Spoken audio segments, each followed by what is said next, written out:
The wheel of time turns and ages come and pass, leaving memories that become legend. Legend fades to myth, and even myth is long forgotten when the age that gave it birth comes again. Welcome to Through the Glass Columns, a Wheel of Time read-along podcast. Each week, we will be reading, discussing, and digesting a small selection from Robert Jordan's fantasy opus. This quest is led by Tylor, a true Wheel of Time warrior. I have all stories, ages that were and that will be. And I'll be joined by Greg, a complete novice to the Wheel of Time. The Wheel of Time and the wheel of a man's life turn alike without pity or mercy. Join us each week as we read the Wheel of Time in our own sweet time, traveling deeper and deeper through the glass columns. But what does that even mean? No. You don't get to find out yet. Wait, Tylor, I know what that means now. Yeah, no, you really don't.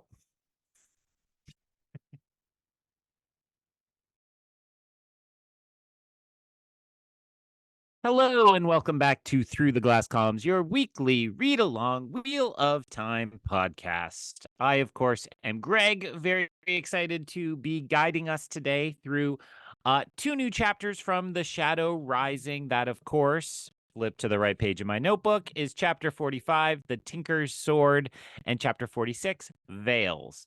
I will not be alone in this endeavor, of course. I am joined, as always, by Tylor. Tylor, say exactly one word to the people. Hello. And we are very excited to be back, and just wanted to start the show with another mention of what we announced last week, is that, yes, we do have merch now available on TeePublic, and it is in the show notes and also on our social media. I say this with great confidence that both of us remembered to do our jobs. I did. After our I don't know about recording. you, but I did.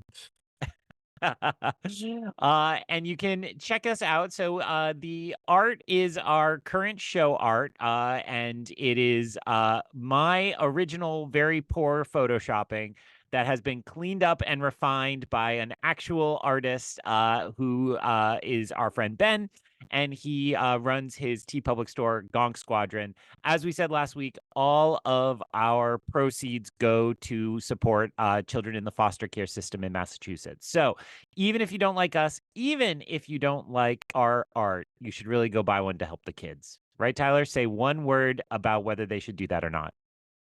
Children are good. That I slurred it all together Nope. into one word, right? That you can't hyphenate that. You can't hyphenate that. All right, I'm going to shut up and actually let Tylor say whatever you want with however many words you want, and then start summarizing the chapters. I actually want to ask you a question, because I started immediately before I hit the record button today. I said something along the lines of, this could be a long one depending on how much we have to say about plot.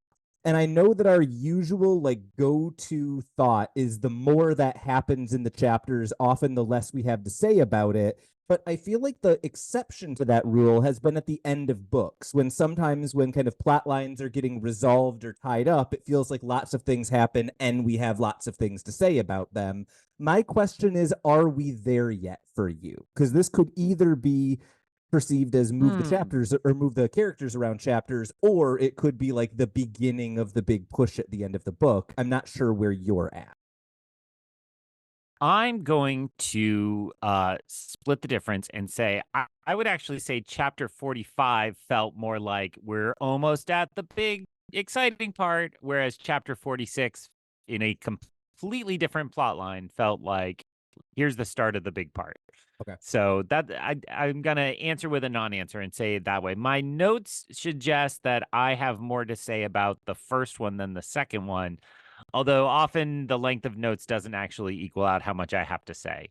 It often is just why I thought I might need some extra plot notes or something like that. I will say, by way of making friendly conversation with you, is I went to a wedding yesterday with some high school friends. It was a high school classmate who was getting married. And they were like, hey, I tried your show and I quit because I couldn't keep the characters straight. How do you do it? And I laughed at them and said, if you keep listening to the podcast, I do not do it. I do not do it well at all. And your joke included, I did say, actually, this is why why this is the perfect way for me to read these, because Tylor reminds me who everyone is and what everyone does. And maybe I felt a little of that as we came into chapter 46. Again, we won't get into it yet, but there was a little of like, wait, do I know this person? Do I not know this person? How much of this person am I supposed to remember? And so the comments from the wedding came to mind. Yeah, no, I think that's a really common place for people to be. I've heard this series referred to as nerd homework, and if nothing else, I hope that we can be your cliff notes as you do your nerd homework, because I think it's actually really fun. But I'm also the guy who kind of thought math homework was fun, so I might not be the right person to ask. The first of the two chapters we're going to be talking about today is The Tinker's Sword, and as someone who is a pacifist and lives in a house with a woman who owns multiple swords, this chapter title speaks to me. Chapter 45 begins with Perrin hurrying towards the other side of the village, and he is informed that Trollocs attacked from this side as well, but then as he kind of looks over, he realizes it wasn't actually Trollocs who attacked, it was just Tinkers trying to make their way into the city. The Coplans were initially very proud of themselves for fighting off Trollocs, but now are somewhat embarrassed, and men are sent to kind of get their arrows back, and the Tinkers are invited into the village. Perrin, however, is dismayed by how few of the Tinkers remain, and it's clear that they have been attacked either by Trollocs or something else.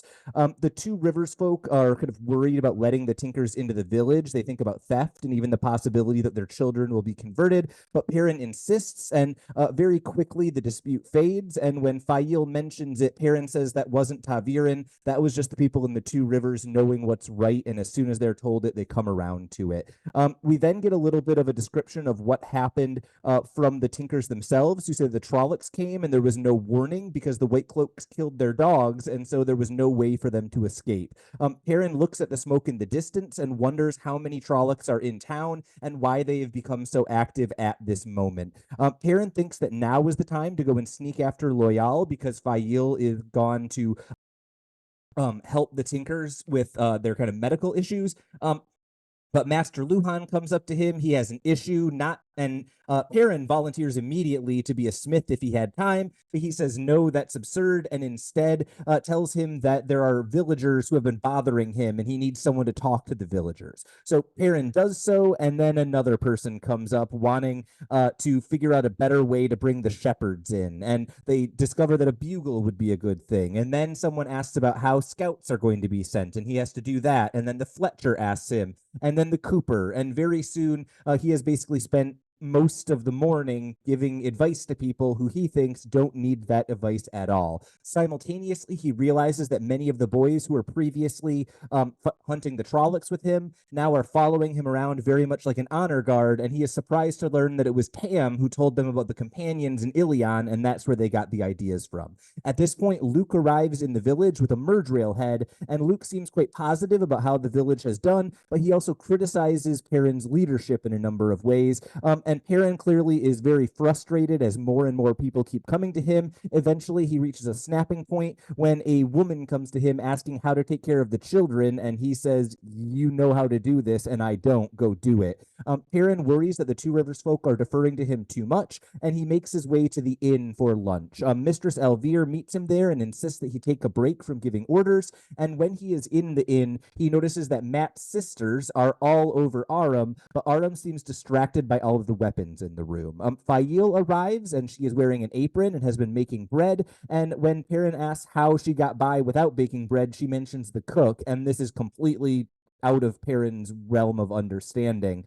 Perrin then expresses worry that everyone is asking for his input on things they could do on their own, but Fail says that people are just learning how to act with a king, and then when Perrin balks at that, he says some other type of leader then. He says that they are free people, but Fail points out that even free people need a leader, and these people haven't had one for quite some time.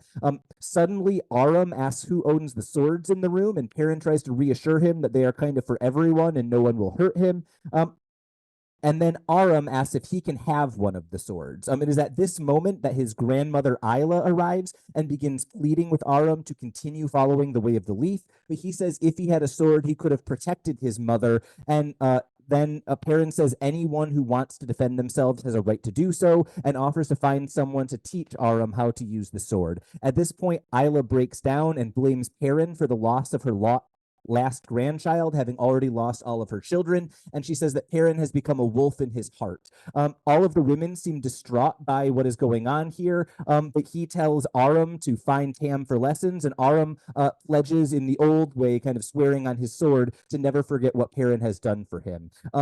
Perrin refers to the way of the leaf as a fleeting dream, but not one that can be for everyone. And he asks Fail if she disapproves of what he's done. And she says that she doesn't like to see Perrin in pain, which seems to surprise him as he thinks of himself as being pretty set on his path. And this isn't a deviation from it at all as far as he is concerned. At this point, Bran, the mayor, arrives with news of White Cloaks approaching. And Perrin and the rest of them gather their horses and meet them outside town, where Luke also is. Dane Bornhald is the head of this group and says that they must be let inside, and this village must be evil because it is closed to the White Cloaks. At this point, he recognizes Perrin and angrily demands that he must be put in prison or be arrested. But it's worth noting that the people of the Two Rivers immediately sign with Bran when he starts to resist the White Cloaks, and when he says they can defend themselves, everyone kind of rallies around that. The White Cloaks then tell them that they can't defend themselves, that Terran Ferry has been destroyed completely. Luke seems surprised by this and then asks whether Ordieth was in Terran Ferry. Bornhald seems to also hate Ordieth, but doesn't have any more information, and Perrin is surprised that Luke knows who Ordieth is at all, even though Luke seems to kind of distance himself, saying that he's just seen him in passing a few times. Bornhald then announces that he is going to arrest Perrin at this moment, saying that he betrayed his father. Perrin blames the Seanchan for this, but Bornhald says that the Seanchan are just Aes Sedai lies. Perrin then says that he will not be taken into custody immediately, but he offers for the White Cloaks to stay in the Two Rivers, knowing that they will potentially be killed by the Trollocs if they leave, and that if they stay and try to arrest him, there will be bloodshed between the Two Rivers folks and the White Cloak. Bran imposes more restrictions on what the White Cloaks can do, and Dane agrees to all of these things. He says until the Trollocs are dealt with, but not after. Luke then warns Perrin that having close enemies is dangerous because they can strike faster, and Perrin says that it is the right thing to do, but then realizes that he is kind of coming around to the idea of having guards in the village, which he thinks to his own dismay is very much the kind of thing that a lord would do. As you said, this is a jam-packed chapter that my notes, I barely got to fit in a very dense page. What did you think of as kind of the most important things here? Because it feels like there are 20 possible things you could pull out among all of the details. So my summary of this chapter was a lot more succinct than yours.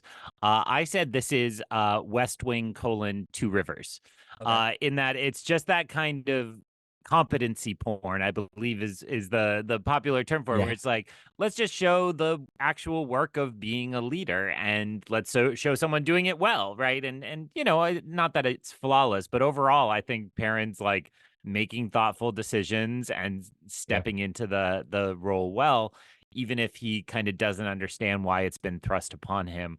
And so while all those interactions you just listed are each kind of, I think, helping to tick along a plot or build towards something, I would say the majority are just meant to show us like, yep, this is what it means to be a leader. You don't just get to stand up under your banner and shout and give orders. You also have to give directions and set priorities and all those things. But I mean, again, on the whole, I think Perrin kind of nails it. No, I 100% agree with that. And honestly, the best evidence of this that I have is from the very beginning of the chapter, when we learn that in the previous chapter, all of the best archers and warriors and people in the village were on the battlefront. And then it turns out what are essentially the Sackville Bagginses are all guarding the back way, that they didn't think any Trollocs would be there. That is the correct way to organize a battle plan. And whether it was Tam or Perrin, great leadership. Until they start shooting at the Tinkers. I mostly just thought that was kind of a fun thing, but it also got us to the beginning of the chapter. Did you have anything to say about the Coplans and Congers? Or what was your thought about the Tinkers arriving probably much sooner than I think either of us would have anticipated from the last time we saw them?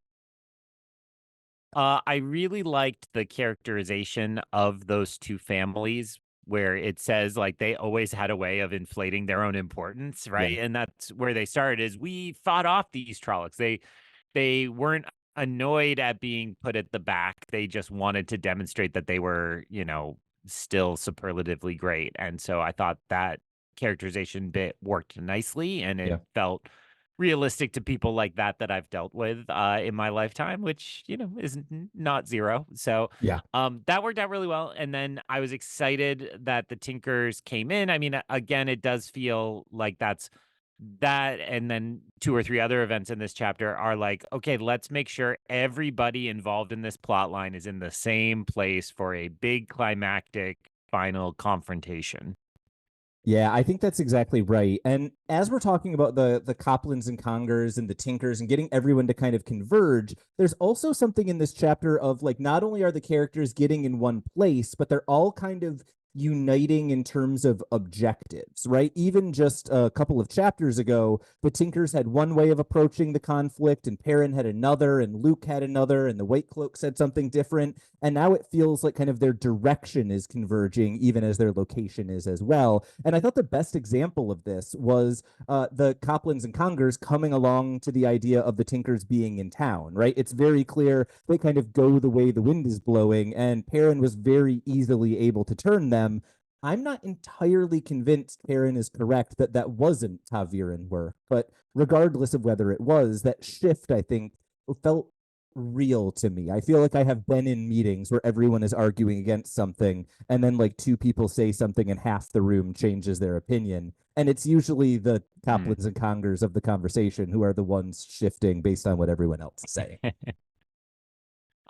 Yeah, and in terms of I think some of these forces, it's like just their resolve to do it. It's easy. There is like a Lord of the Rings thing going on here where it's like, look, we may not like them, but the other side is monsters, right? Yeah. Like, because they're all faced with such an overwhelming force of Trollocs and more, it would seem. It's like, well, yeah, we don't like the Tinkers, we don't like the White Cloaks, but like they're not half goat people, so let's just welcome them into the group and do that. So I think I read it more as a little of that than necessarily full Taviran. It's like, yeah, we just have to accept that whatever prejudices we have within kind of humanity, it's better than dealing with these Trollocs. I think the only other note that I have here is we've been thinking of this as a world with black and white and gray, where white are the good guys and black are the Trollocs and gray are the kind of evil in-betweens like the White Cloaks. But I'm sorry, the White Cloaks killed all of the Tinker's dogs. Those are as black as they get. I just need to point that out. I think that's all I really have to say about the early section of this chapter. Once we get into what you referred to as competency porn, I just want to point out one really smart move that Robert Jordan made as a writer, which is that the first person who asks Perrin for advice is the person who was essentially his second father. And that, I think, really sets up Perrin. Once he gets through that, every other request he gets is going to feel less awkward than that was.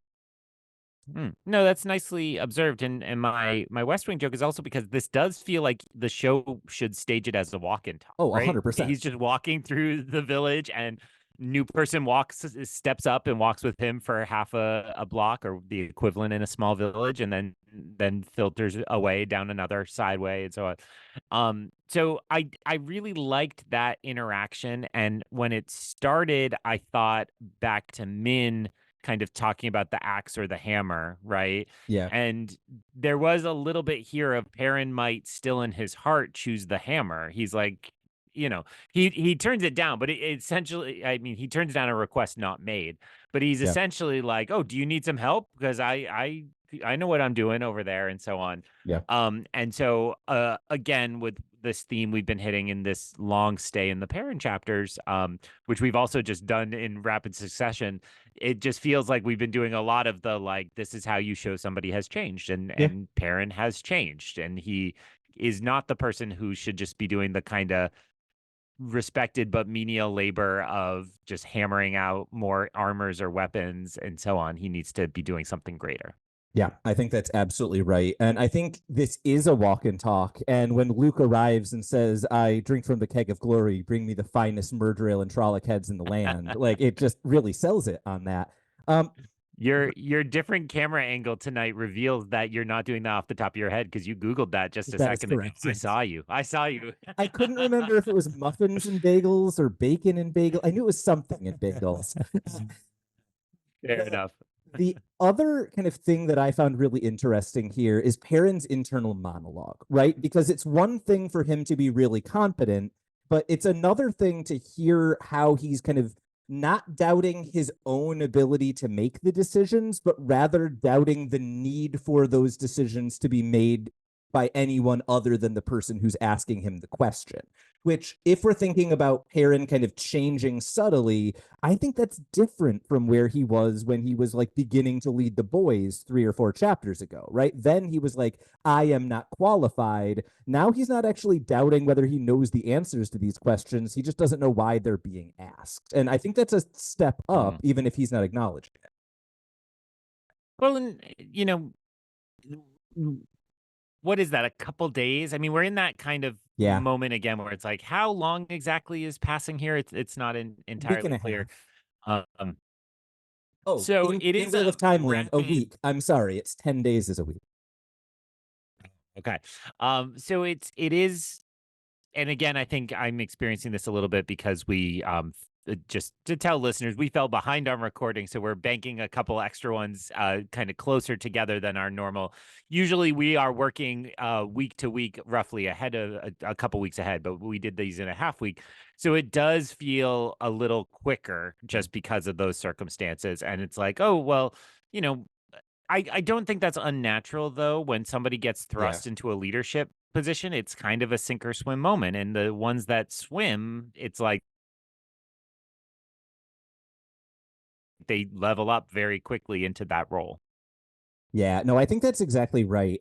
I found the reverse version of that really funny because Perrin is learning to be a lord, but Fail is learning how to be a commoner, and that is way more fun from my perspective.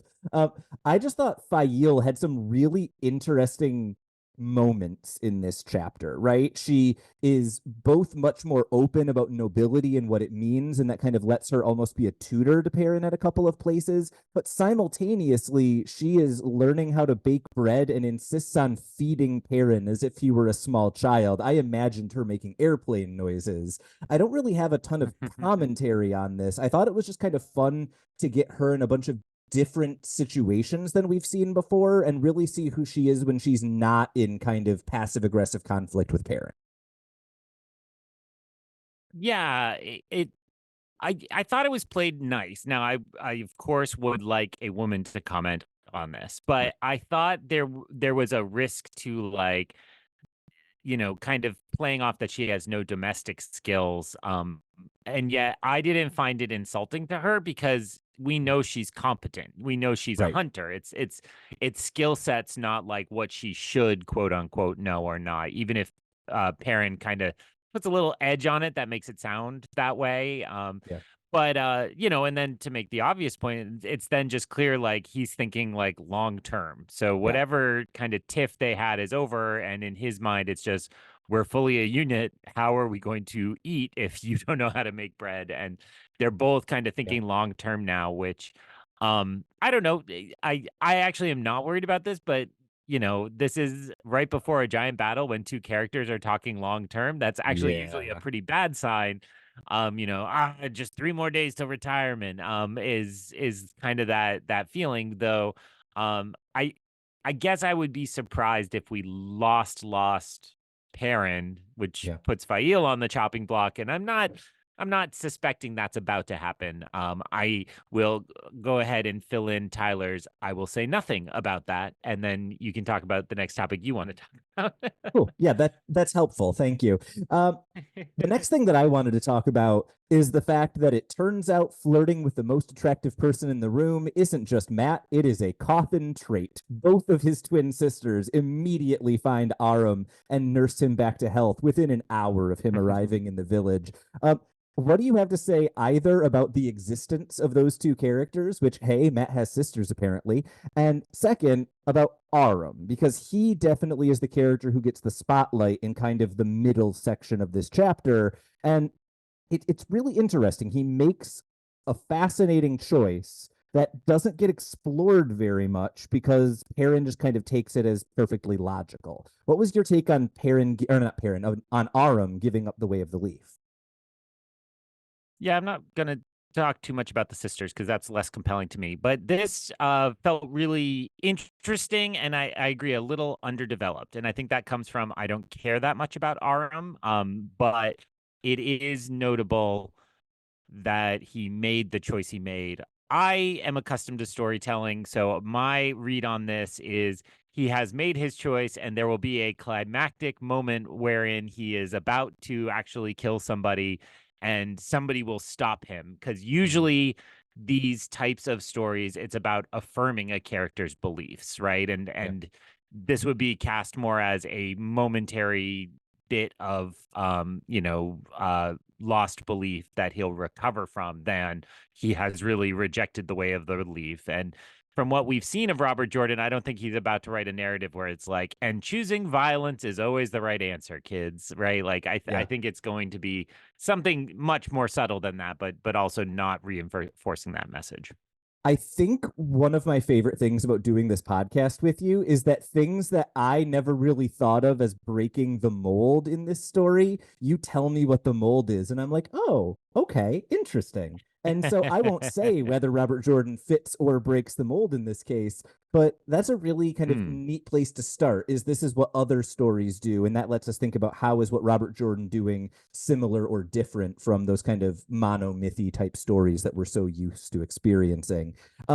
If Aram is making an interesting choice but isn't getting the character spotlight, Aram's grandmother then gets the emotional moment of the chapter. And the phrase that really stood out to me was her describing Perrin as being a wolf inside and out. I don't know if that's exactly her phrasing, but him being a wolf entirely, I think is something that hits Perrin at his core in a way that I'm not sure if she knew she was doing.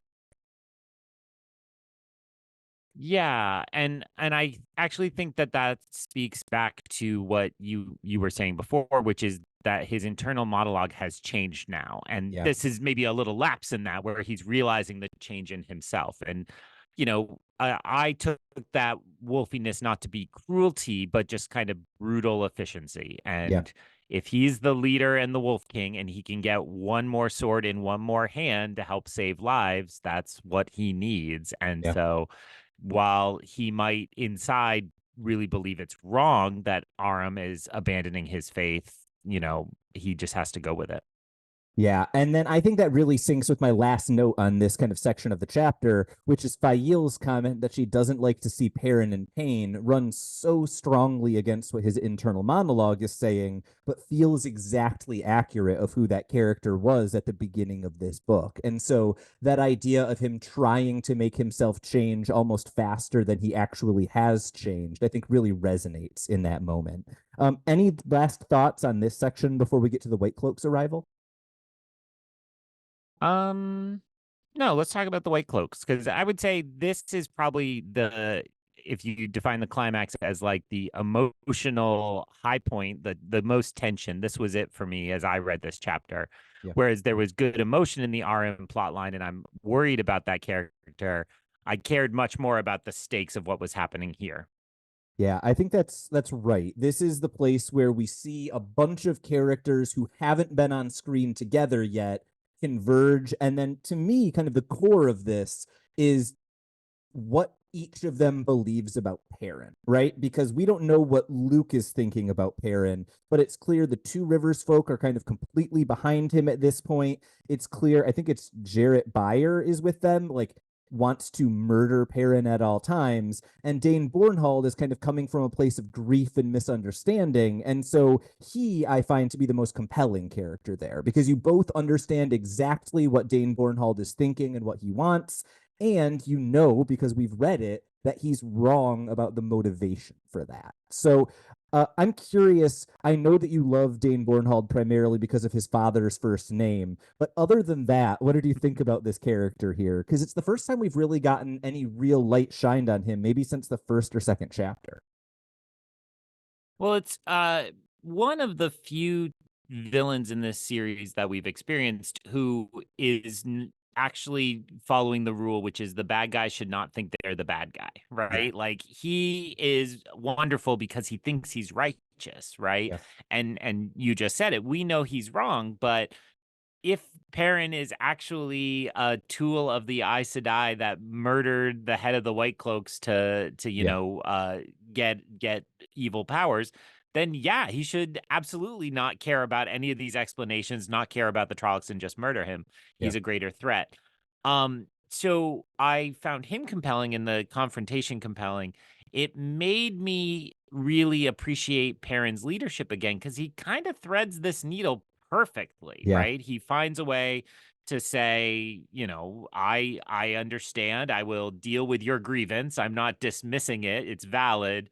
Yeah. But it's not happening until after we make sure the larger threat to us all is fair, is fixed. So Yeah, no, I think that's exactly right. Right. Perrin is making hard choices, right? If to some degree the story of the early part of the chapter is Perrin is taking a leadership role in places where nothing would have changed with Perrin not being there, this is the moment where Perrin dramatically shifts where the story would have gone without him, right? Luke is basically advocating for kick them out entirely. Bran seems to almost want to start a fight with them if they're going to arrest someone. It's Perrin the peacemaker, which is very different from how he was being portrayed to Isla literally like 5 pages earlier. So I find this to be you're exactly right. It's the most interesting moment for Perrin because it's the place where he's choosing something in between the hammer and the axe, if we're thinking about it in terms of his metaphor.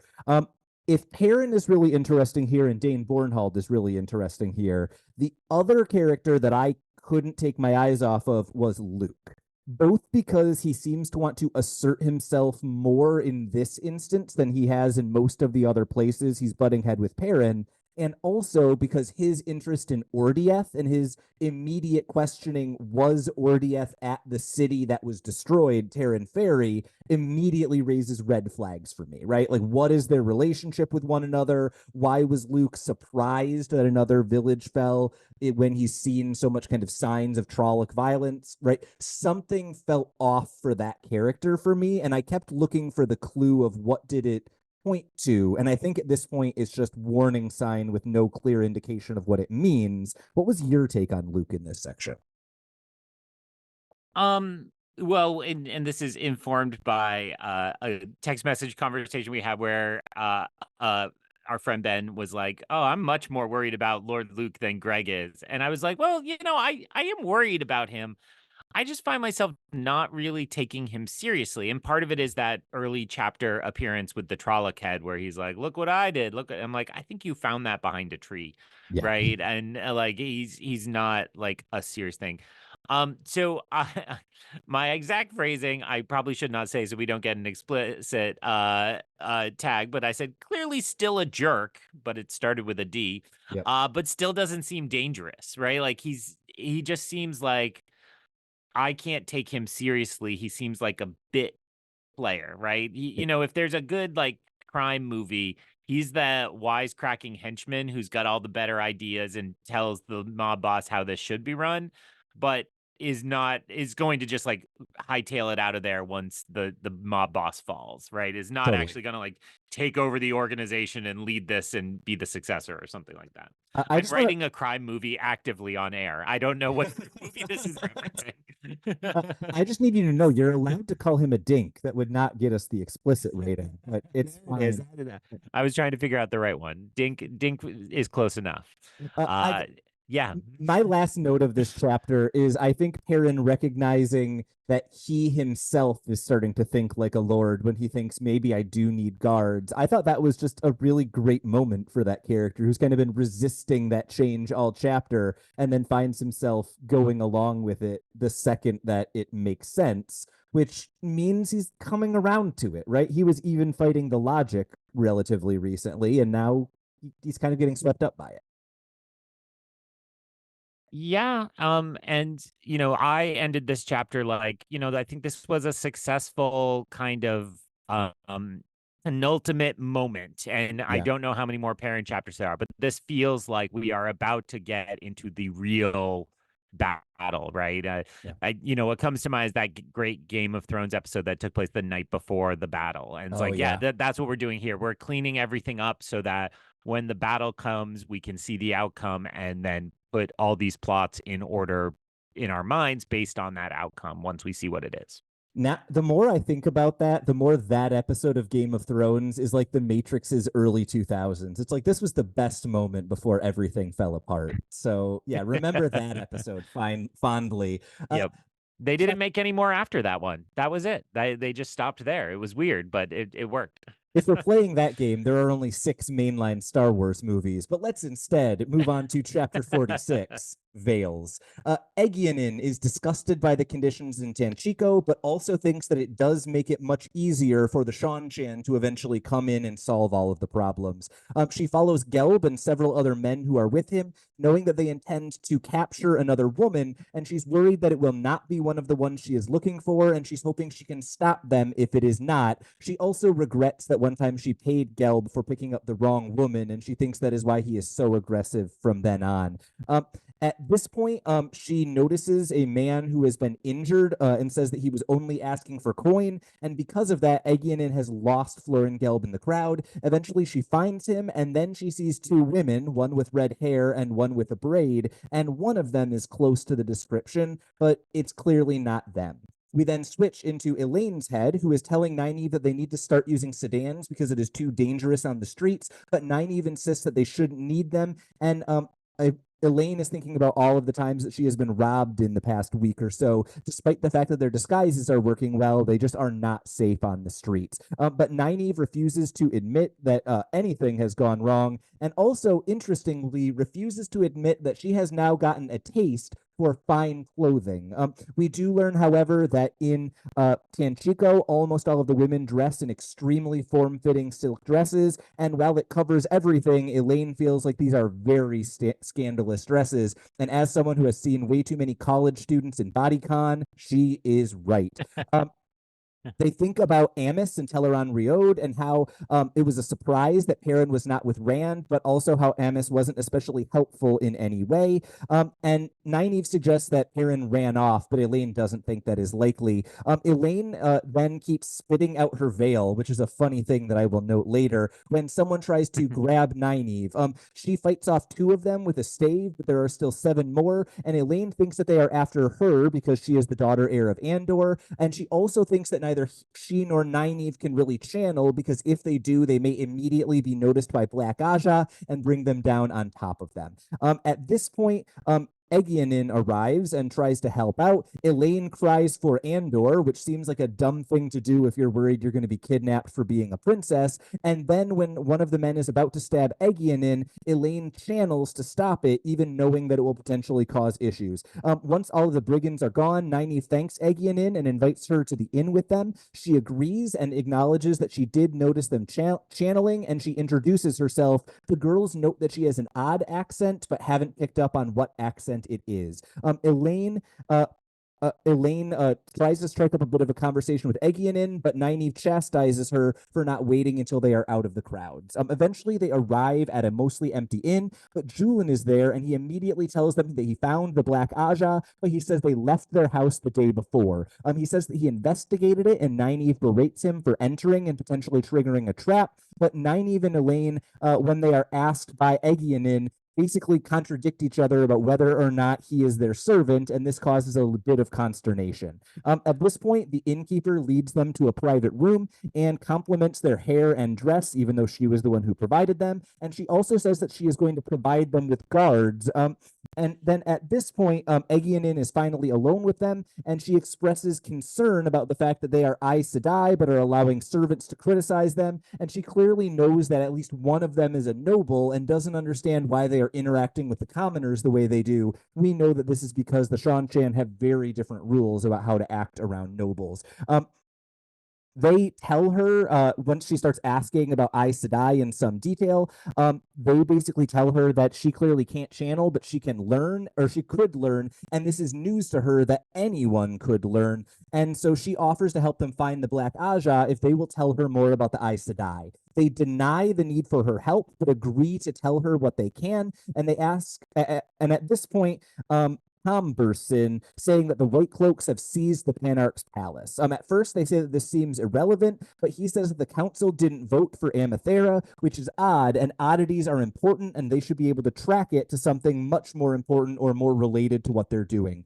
Tom is sent away, but before he says that there will be riots in the city, and Bail Domon has promised 50 guards, and then he reveals that he already brought the guards even without their permission.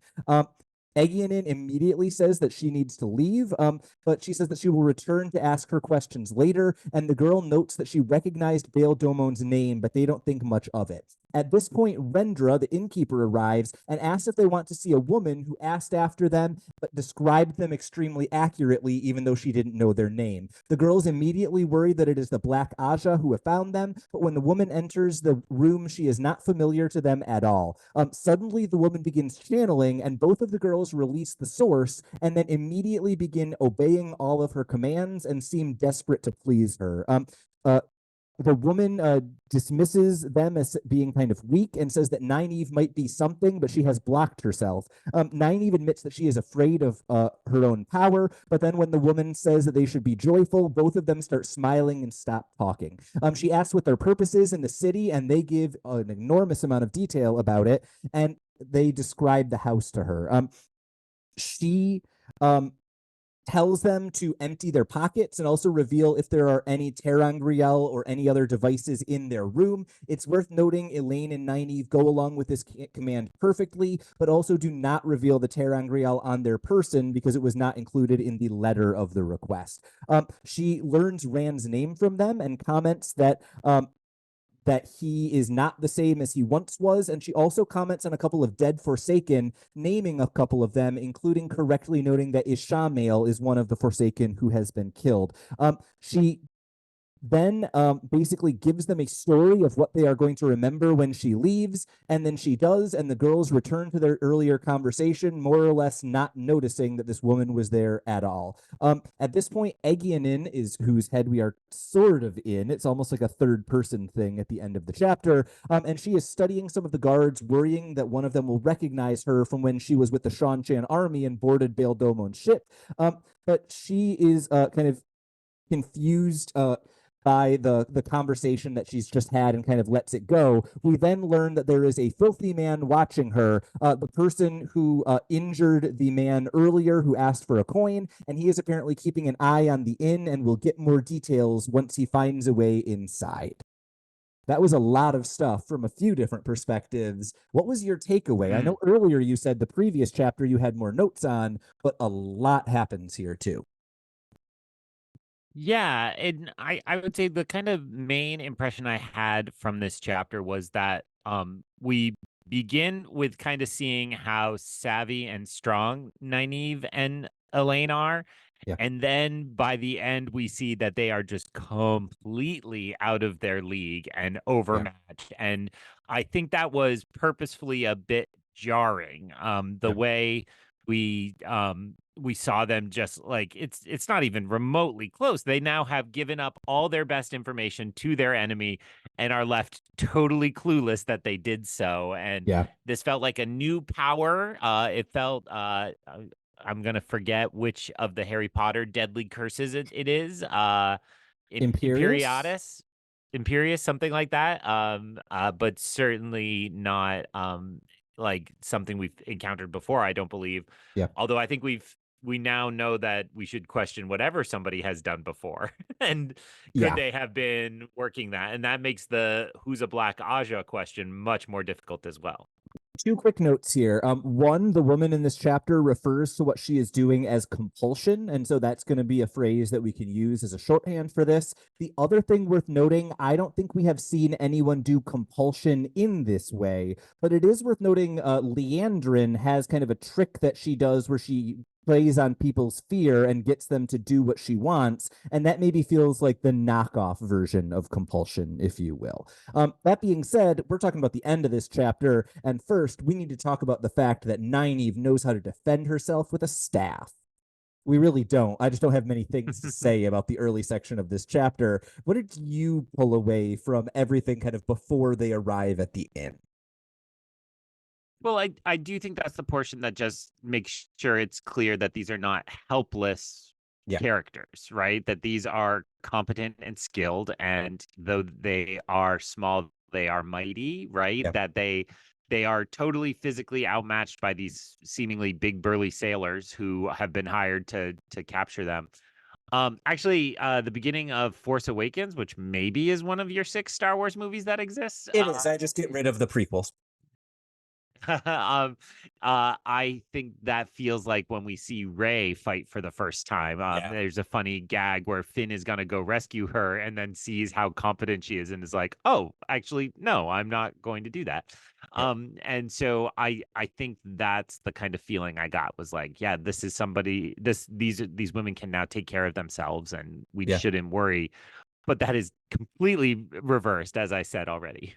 Yeah, I think that that is exactly the right thing to take out of this, right? They are thinking about everything really smartly. I think the one exception is Nynaeve's insistence that they don't take a sedan, which very clearly in this chapter doesn't work out well for them. It is worth noting, though, Elayne kind of gives an explanation for this that Nynaeve doesn't, right? Elayne notes that Nynaeve has been kind of starting to embrace the fancy things in life, right? She seems to like the fact that her hair is done differently. She seems to like the fact they're buying silk dresses instead of kind of the common farmer's wear that she probably grew up with. And it almost feels like Nynaeve is kind of like dealing with some like internal cognitive dissonance, right? She is clearly coming to love the fancy things in life, and so kind of finds herself not wanting to go all the way towards nobility.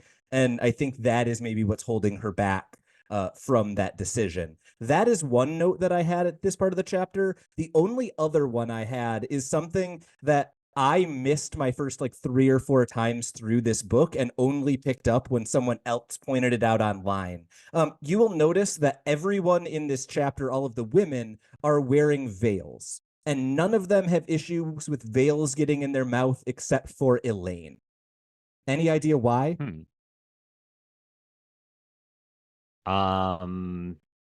It's because Elayne No. is literally so stuck up, she walks around with her nose literally in the air, which causes the veil to tilt into her mouth in a way it doesn't if you don't walk around with your nose in the air. Yeah, that's pretty amazing. Well done. Well done. That's all I've got from this early section. Egyanin arrives, and we get a bunch of information from a bunch of different people, right? Julin tells us that he found the Black Aja's home, but they are no longer there. We learn from Egyanin a little bit of detail about her past, that she kind of boarded Bail Domon's ship, but also she learns the information that it is possible to learn to channel, which is a very important puzzle piece that she was missing the last time we were in her POV. And then we also get some of these details from Tom about the Panarch and the investiture, things that we had maybe heard about in a previous chapter, but the girls are learning about for the first time. And it feels like this is mostly reminding us of all of the things from our last dip into Tanchico, but kind of putting them in a new context because the girls now have the ability to fit these pieces together, but aren't able to do so yet. And so let me just go with a couple questions there. Yeah. I did find this moment, mostly read it as what you're saying, because we had the complicated politics laid out before. We have been away from Tanchico for a long time. I will also just know I spent a minute looking at the map, which I don't know that I'd done for Tanchico. Yeah. And mentally, I had put Tanchico on the southern coast of the continent. So I found it striking that, oh, we're actually very close to Falm, and Yeah. that we are on the west coast of the continent, a good piece away from the Penis Peninsula, but on that side of the continent. And so the main question I had about Egyanin is, I remember pieces of somebody traveling with Bail Doman before, but then I also remembered that the show did different things with Bail Doman. So I needed Yep. you to kind of clarify that for me. So after the battle at the end of book 2, it Yes. sounds like Egyanin boarded Bail Doman's ship, and we actually saw that, right? We, I think, got it as a flashback at like either the beginning of this book or in the previous Egyanin chapter. Yes.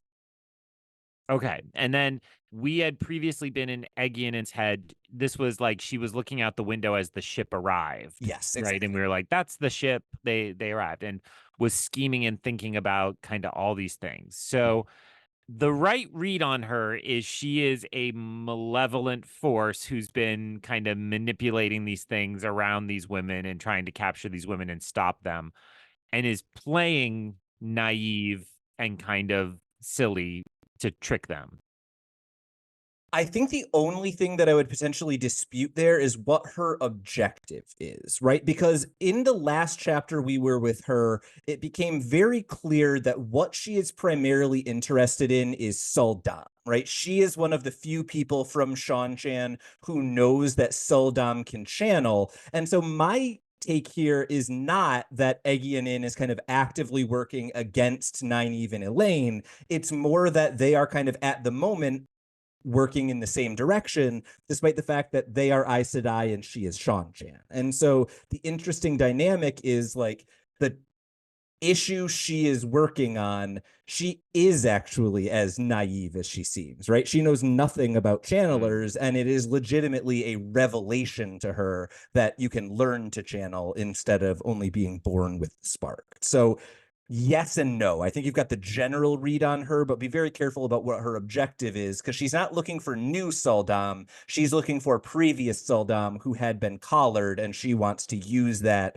to kind of figure out what's going on with this mystery of who can actually be contained by an Adam. And I wanted to just clarify that vocabulary again, which I think you just did, for me and the listener. So a Saldon is the person who is collared. But No. one of the revelations, no. The Suldam is the person who holds the collar. The Damane is the person who is in the collar, and the Adam is the thing that connects them. And so at the end of the second book, the surprise was that Suldam, who were once thought to only be able to control Damane, can now apparently also become Damane. And that's what Egyanin is kind of trying to piece together and figure out. Right. And so she is trying to figure out if and why that's true, whereas our characters know, yes, that's true, though they kind of take it more as all women could potentially channel. They just have to learn. So the way that the girls kind of pieced this out was that the people in Shanshan who become Damane are people who are born with the ability to channel.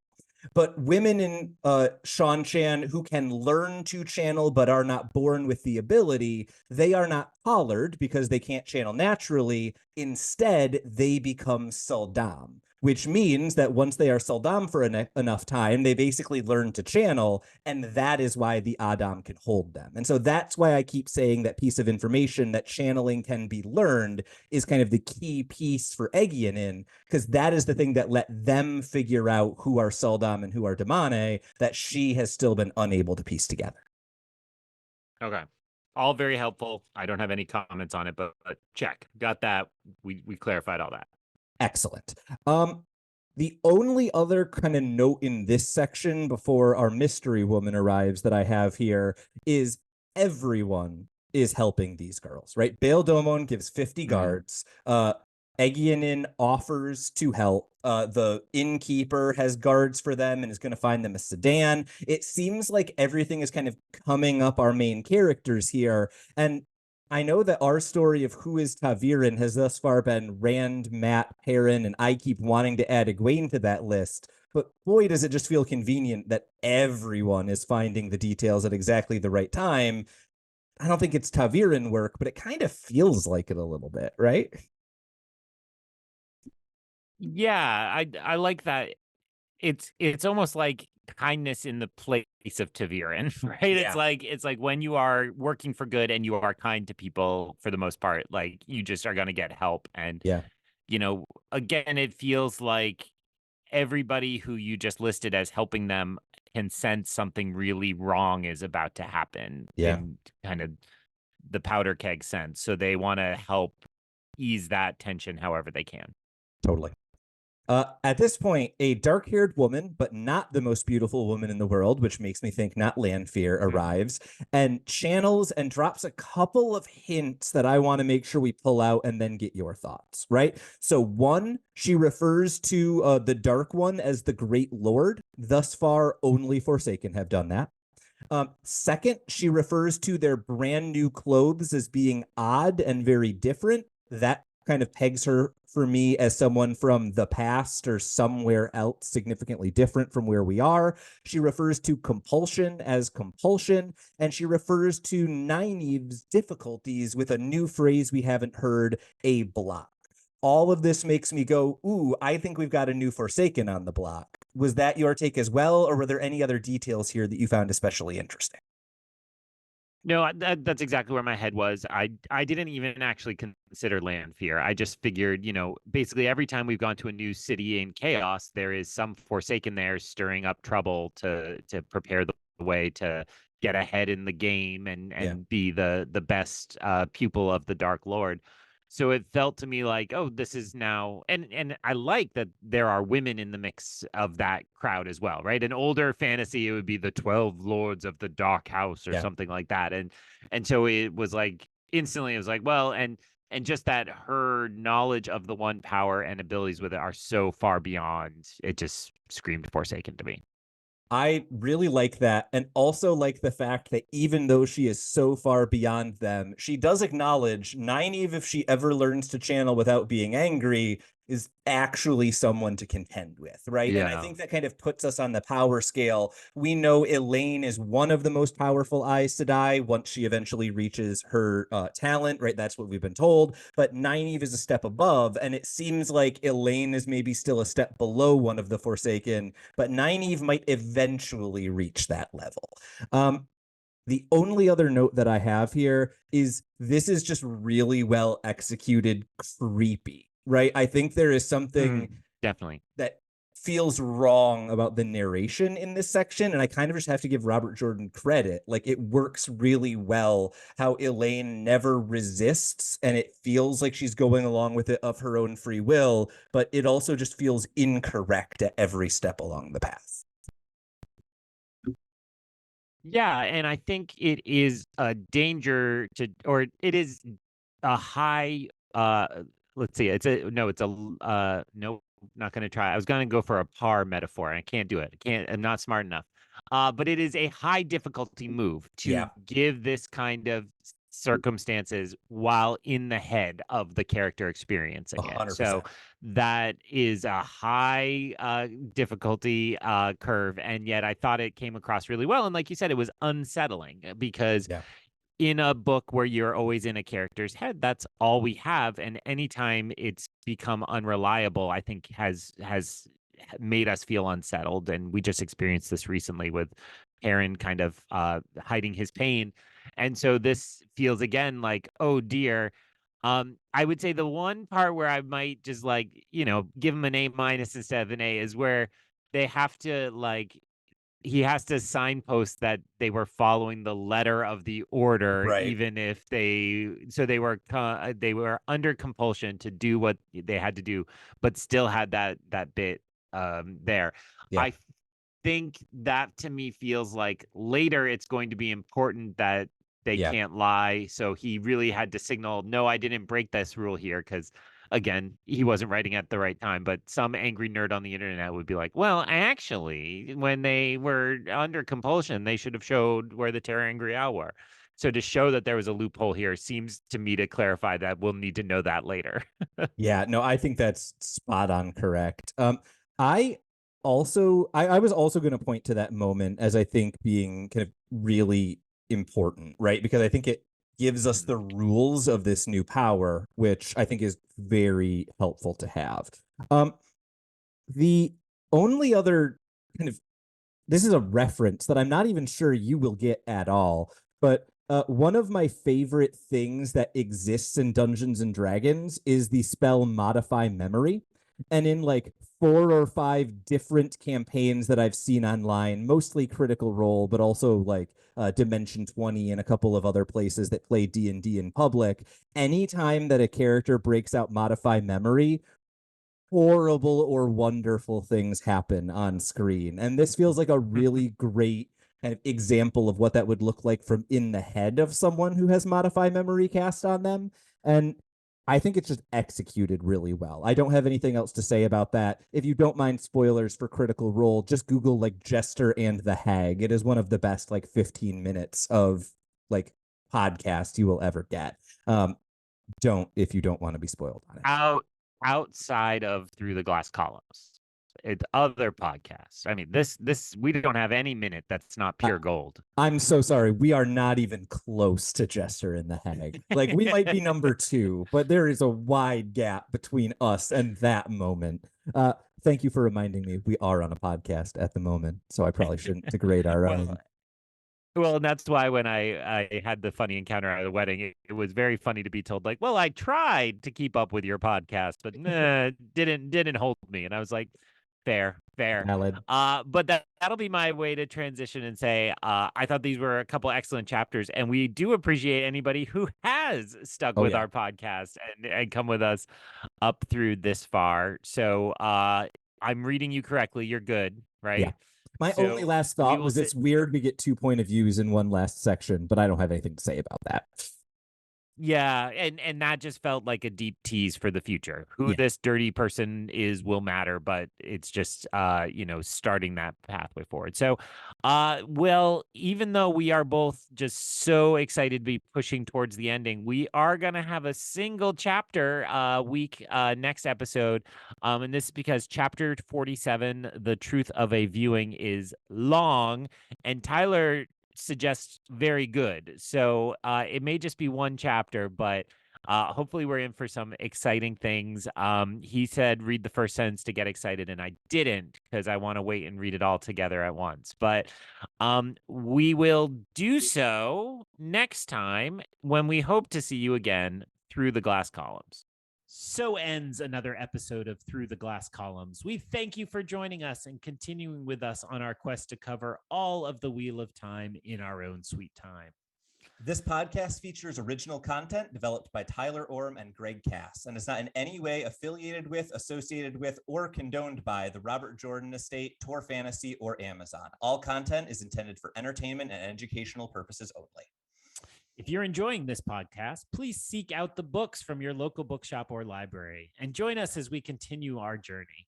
If you'd like to contact us to share your thoughts or give feedback, you can email us at throughtheglasscolumns@gmail.com or find us on Instagram and Twitter by searching Through the Glass Columns. Thank you once again for being part of this community. If you're enjoying the show, please subscribe to the show, leave us a review wherever you're listening, and recommend the show on your social media to help us grow our community. We look forward to welcoming you back next time through the Glass Columns.